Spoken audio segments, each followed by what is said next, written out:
hai para ulama Indonesia. Anda tidak bisa mengembangkan ukhuwah watoniyah kalau Anda belum menyelesaikan ukhuwah Islamiyah.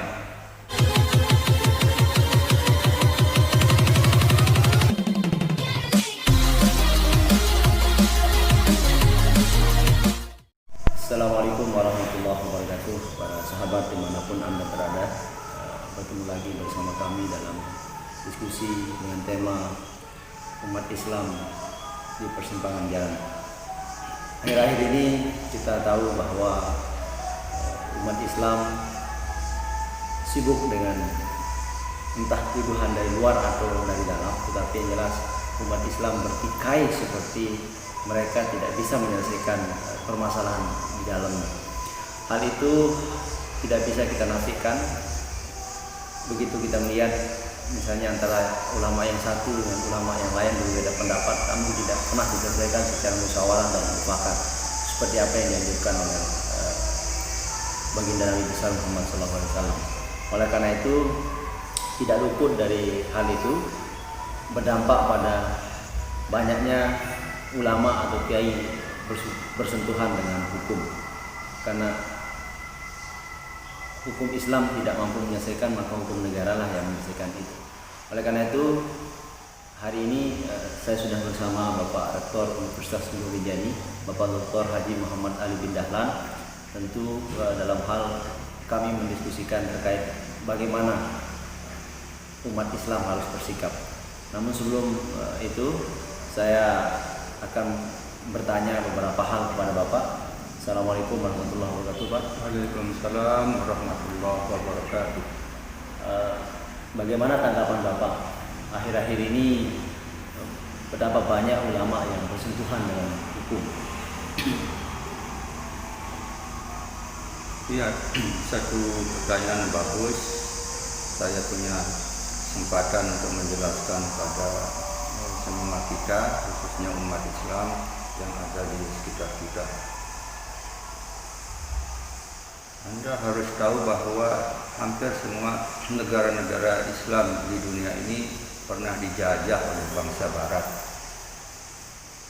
Indonesia pada tahun 1596 untuk pertama kalinya bangsa Belanda datang ke Indonesia dan dia menemukan Kesultanan Banten sudah Islam. Di Aceh itu sudah abad ke-12 sudah ada kerajaan Islam.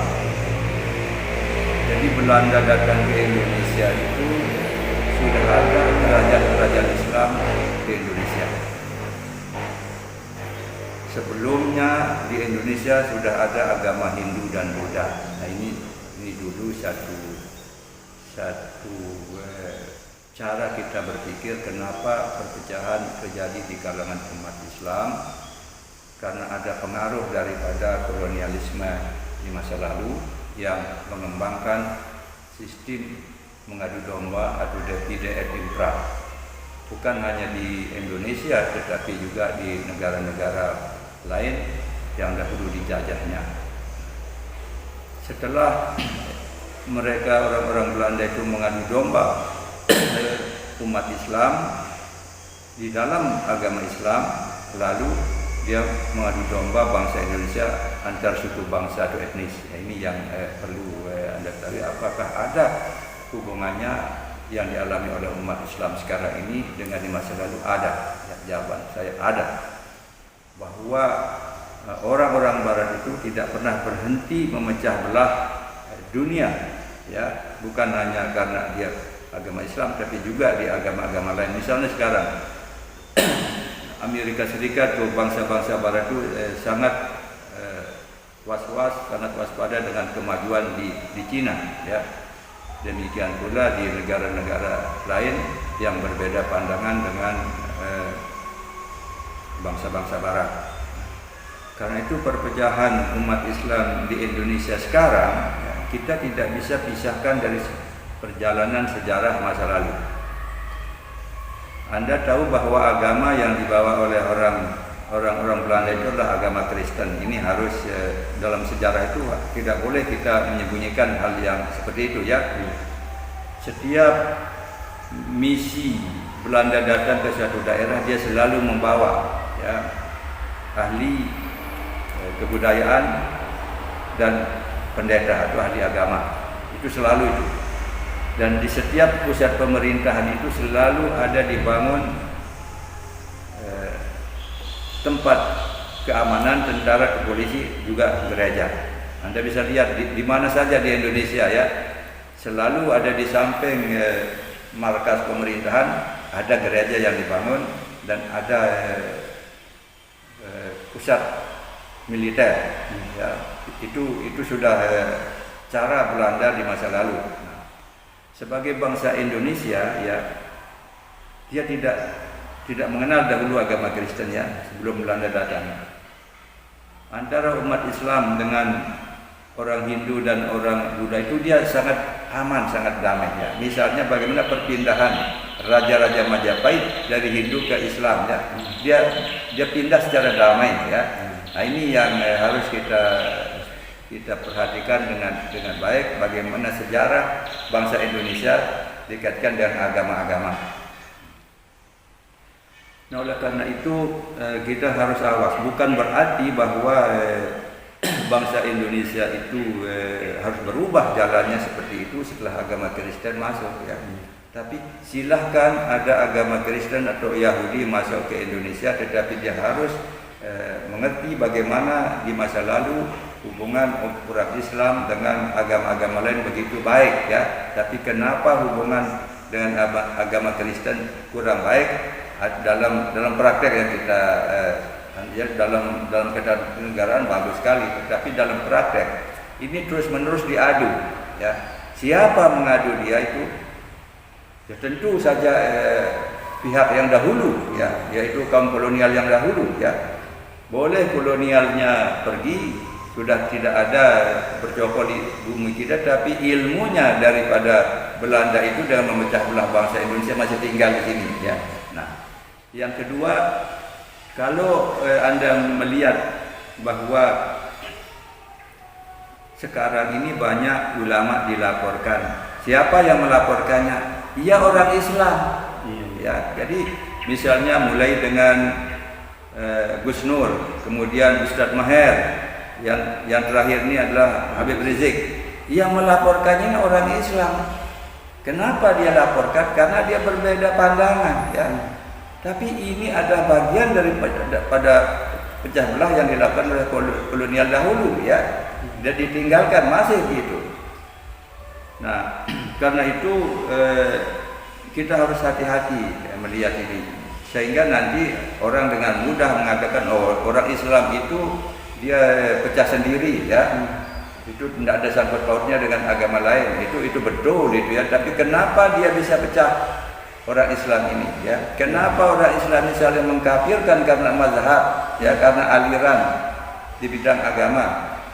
Ini adalah peninggalan dari zaman kolonial dahulu ya. Hati-hati kita ya. Jadi orang Islam sekarang ini terutama para ulamanya, dia tidak lagi berdasarkan pada ketentuan di dalam Islam itu sendiri bahwa kamu hai orang Islam bersaudara.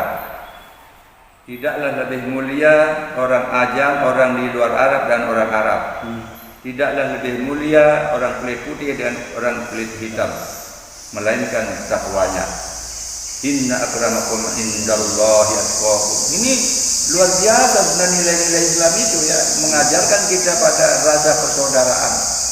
Apa itu rasa persaudaraan? Kalau kita berbeda pendapat, ya jangan atas perbedaan pendapat itu umat Islam saling menyalahkan dan senang kalau ada salah satu yang masuk penjara misalnya ya. Kalau Anda seorang Muslim yang baik, Anda sedih ya kalau ada satu orang Islam saja dipenjarakan karena berbeda pendapat. Anda harus sedih. Sementara orang di luar Islam itu yang gembira. Itu benar itu kalau orang luar Islam dia bergembira. Tapi kalau ada orang Islam bergembira, apalagi kelompok ulama lain bergembira, saya meragukan pikiran dia tentang Islam itu satu ya. Ini yang harus saya luruskan ya. Jadi sekarang Anda lihat itu peranan daripada media sosial ya. Nah, ini mempercepat perpecahan umat Islam. Konten-konten yang ada di dalam medsos itu tidak semuanya dari orang Islam, bisa saja dari orang agama lain, tetapi menggunakan konten Islam atau nama Amin, nama Ali, nama siapa saja, tapi dia bukan orang Islam ya. Berarti dia lebih pandai menjalankan politik pecah belah itu dibanding orang Islam sendiri. Orang Islam tidak sadar bahwa dia sedang diadu domba. Karena itulah kalau Anda melihat sekarang ini, sebabnya apa? Kalau secara domestik ya, karena para pemimpin agama Islam itu dia sudah masuk di dalam keranjang yang berbeda, keranjang politik ya. Kalau dia sudah masuk dalam keranjang politik, maka nanti ungkapan-ungkapannya tidak selalu murni keagamaan ya. Jadi dia itu Habib Rizik misalnya di penjara, ada mengatakan bagus, ya syukur di penjara ya. Nah, kalau saya ini pribadi ya, saya bukan orang FPI, saya bukan pendukung FPI, tapi setiap orang Islam bersentuhan dengan masalah hukum dan dipenjarakan, saya ikut sedih ya. Ini saya ya. Jadi kalau ada orang Islam yang lain itu senang dia bertepuk tangan, saya heran ya, kok dia bisa begitu? Kita harus sedih, kenapa? Ya, kenapa dia berbeda pendapat dengan kita? Mari kita biasakan bahwa perbedaan adalah sesuatu yang bersifat fitrah ya dari Tuhan ya. Tuhan sudah menjadikan perbedaan, sudah jelas itu ya. Karena itu di dalam ilmu pemerintahan ada kata-kata otonomi ya. Tuhan membuat manusia otonom. Ingat ini ya, Tuhan membuat manusia otonom. Terserah manusia itu mengembangkan hak-haknya, mengembangkan kewajibannya, itu adalah terserah pada manusia itu sendiri. Nah, manusia yang lain ini harus mengerti ini ya, berarti kita mengerti perbedaan. Kalau ada perbedaan di dalam kalangan umat Islam, hendaklah para pemimpin Islam itu mengerti bahwa perbedaan itulah fitrah. Setiap manusia ini sudah dijadikan berbeda oleh Tuhan. Karena itulah hanya dia kembali kepada jalan agamanya Islam, yaitu kembali kepada tuntunan kitab suci Al-Quran dan As-Sunnah. Itu saja ya. Saya kira itu. Baik, di tengah perpecahan ini tentu umat Islam menjadi bingung ya. Ulama-ulamanya saling bingung. Kemudian menurut pandangan Bapak, bagaimana prospek umat Islam di Indonesia dan dunia, seperti apa ke depan? Saya mau katakan begini ya. Banyak ulama di Indonesia bersemboyan begini. Kita harus mengembangkan ukhuwah Islamiyah dan ukhuwah watoniyah ya. Ini satu kata-kata yang gampang tapi tidak dimengerti, hai para ulama Indonesia. Anda tidak bisa mengembangkan ukhuwah watoniyah kalau Anda belum menyelesaikan ukhuwah Islamiyah. Kalau ukhuwah Islamiyah itu masih menajam-najamkan perbedaan, maka tidak ada mutu tentang ukhuwah watoniyah. Ini yang terjadi sekarang ya. Karena belum selesai, belum paripurna ukhuwah Islamiyah itu, mereka lebih mementingkan perbedaan, mereka suka memojokkan perbedaan, maka akhirnya ukhuwah watoniyah yang menjadi semboyan mereka tidak bisa seiring sejalan ya. Ini yang harus Anda perhatikan. Jadi ukhuwah watoniyah itu baru baik, baru sempurna kalau ukhuwah Islamiyah itu sempurna. Selalu kita mengatakan umat Islam terbesar di Indonesia, dia sangat menentukan di negara ini. Itu kalau ukhuwah Islamiyahnya sudah sempurna ya. Kalau belum, maka Anda diadu domba oleh kelompok kecil ya. Kalau Anda bisa diadu domba oleh kelompok kecil ya, maka jangan berharap bahwa ukhuwah watoniyah itu akan sempurna. Ini yang terjadi di Indonesia, perpecahan tidak akan pernah berakhir ya sebelum umat Islam menyelesaikan ukhuwah Islamiyahnya. Itu salah satu ukhuwah Islamiyah itu adalah saling menasihati, bukan saling membenci dan saling melaporkan. Ya, karena itu tidak usah Anda membaca watawasau bil haq watawasau bis sabr kalau Anda tidak laksanakan. Ingat bahwa Islam itu untuk dilaksanakan, bukan untuk dipolitiking ya, bukan untuk dijadikan perkakas untuk mencapai tujuan pribadi, kelompok dan golongan. Selama ini tidak Anda selesaikan, jangan Anda berharap Indonesia juga akan maju dan aman. Ini pendapat saya, para ulama, dengar itu ya. Jadi umat Islam mesti harus bersatu, Pak. Harus menyelesaikan masalah dirinya agar dia tidak mudah diadu domba oleh orang lain. Lalu kemudian apa solusi yang kira-kira bisa kita berikan dalam rangka menyikapi persoalan umat Islam secara internal, Pak? Ini satu hal yang sulit ya, karena umat Islam sudah terpecah-pecah dalam kelompok-kelompok, khususnya di Indonesia ya.